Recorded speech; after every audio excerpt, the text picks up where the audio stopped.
NTV time, जनता की बात जनता के साथ। अहमदाबाद पुलिस एक्शन में नजर आई है, जिसमें पुलिस कमिश्नर ने वीडियो कॉन्फ्रेंस की। वीडियो कॉन्फ्रेंस के जरिए सभी डीसीपी को जानकारी दी गई, जिसमें कहा गया कि ईद और गणेश विसर्जन को लेकर पुलिस की विशेष तैयारी शुरू कर दी गई है। अहमदाबाद शहर के कई इलाकों में 627 गणपति स्थापित किए गए। 17 को अहमदाबाद में गणपति की पूजा की जाएगी और 16 को ईद मिलाद उत्सव मनाया जाएगा।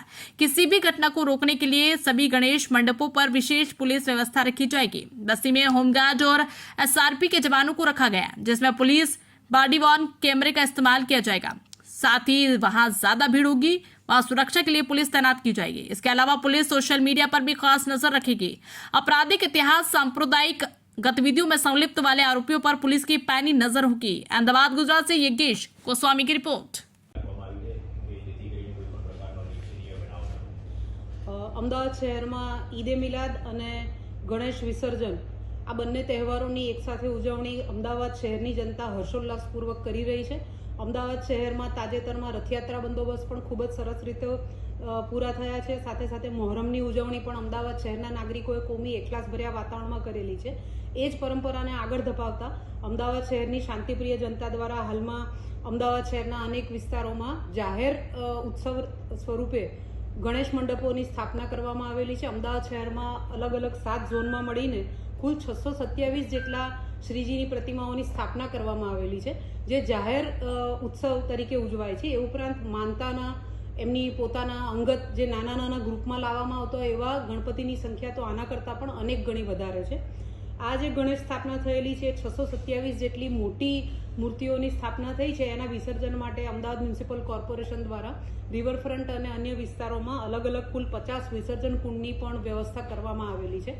અમદાવાદ શહેરમાં ગણેશ વિસર્જન જે છે એ 17 તારીખે મોટા પાયા પર થશે। એ સિવાય 3 દિવસે, 5 દિવસે, 7 દિવસે એમ પણ ગણેશ વિસર્જન કરવામાં આવતું હોય છે।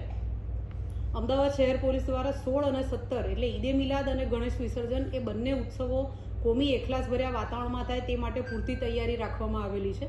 અમદાવાદ શહેર પોલીસ કમિશનર શ્રીના માર્ગદર્શન અનુસાર અમદાવાદ શહેર પોલીસ દ્વારા આ તમામ ગણેશ વિસર્જન ની જે કામગીરી થવાની છે એ માટે પૂરતી તકેદારી રાખવામાં આવેલી છે। તમામ ગણેશ મંડપો પર પોલીસનો બંદોબસ્ત રાખવામાં આવે છે। સાથે બોડી વોર્ન કેમેરા દ્વારા, વિડીયોગ્રાફર દ્વારા અને જ્યાં જરૂર જણાય ત્યાં ડ્રોન દ્વારા પણ સર્વેલન્સ રાખવામાં આવી રહેલ છે। અમદાવાદ શહેર પોલીસ ઉપરાંત હોમગાર્ડ અને એસઆરપીનો પણ આ બંદોબસ્તમાં ઉપયોગ કરવામાં આવે છે। આપ સૌ જાણો છો એમાં એક ધાર્મિક તહેવાર છે, તો ધાર્મિક તહેવાર સૌહાર્દપૂર્ણ વાતાવરણમાં ઉજવાય। કોઈપણ અફવાને અનુલક્ષીને કે કોઈપણ પ્રકારના રાજ્યના કે શહેરના કે દેશના અન્ય વિસ્તારમાં કોઈપણ બનાવ બને તો એના પ્રત્યાઘાત રૂપે અમદાવાદ શહેરની શાંતિ ડહોળાય નહીં એ માટે પોલીસ સતત સતર્ક રહીને કામગીરી કરે છે। અમદાવાદ શહેરના તમામ પોલીસ વાહનો, પીસીઆર અને સીસીટીવી કેમેરા નેટવર્કનો અમે આ સર્વેલન્સ માટે ઉપયોગ કરીએ છીએ। શહેર પોલીસ બોડી વોર્ન કેમેરાનો પણ મહત્તમ ઉપયોગ કરી રહી છે।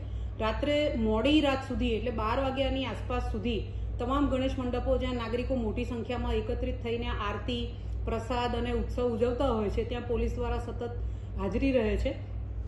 આ ગણેશ મંડપોની અંદર કોઈપણ પ્રકારનો અનિચ્છનીય બનાવ ન બને, ત્યાં દર્શન માટે આવતા નાગરિકો કે જાહેર માર્ગ પર ફરતા નાગરિકોને કોઈપણ પ્રકારની અસુવિધા ના થાય અને શહેર પોલીસની કાયદો અને વ્યવસ્થાની પરિસ્થિતિ જળવાઈ રહે એ માટે પોલીસ દ્વારા સતત પેટ્રોલિંગ રાખવામાં આવી રહ્યું છે। થાણા અધિકારીઓ અને અન્ય શાખાના અધિકારીઓ દ્વારા પણ શહેર વિસ્તારમાં સતત પોલીસ પ્રેઝન્સ જળવાઈ રહેલી છે અને કોઈપણ પ્રકારની અફવાઓને સોશિયલ મીડિયામાં સર્ક્યુલેટ કરવામાં ન આવે અને નાગરિકોને ગેરમાર્ગે દોરવામાં ન આવે એના માટે શહેર પોલીસ દ્વારા સોશિયલ મીડિયા પર પણ સતત વોચ રખાઈ રહેલી છે।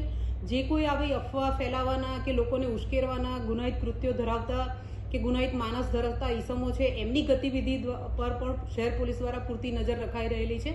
આવા શખ્સો જે ભૂતકાળમાં કોમી બનાવોમાં સંડોવાયેલા હોય, ધાર્મિક તહેવારો દરમિયાન કોઈ કોમી પ્રવૃત્તિ કરી અને લોકોને ઉશ્કેરતા હોય, શહેરની શાંતિ ડહોળવાનો પ્રયાસ કરતા હોય તેવા તમામ શખ્સો વિરુદ્ધ કડક હાથે કાર્યવાહી કરવા માટે પોલીસ કમિશનરશ્રી દ્વારા તમામને સૂચના આપવામાં આવેલી છે।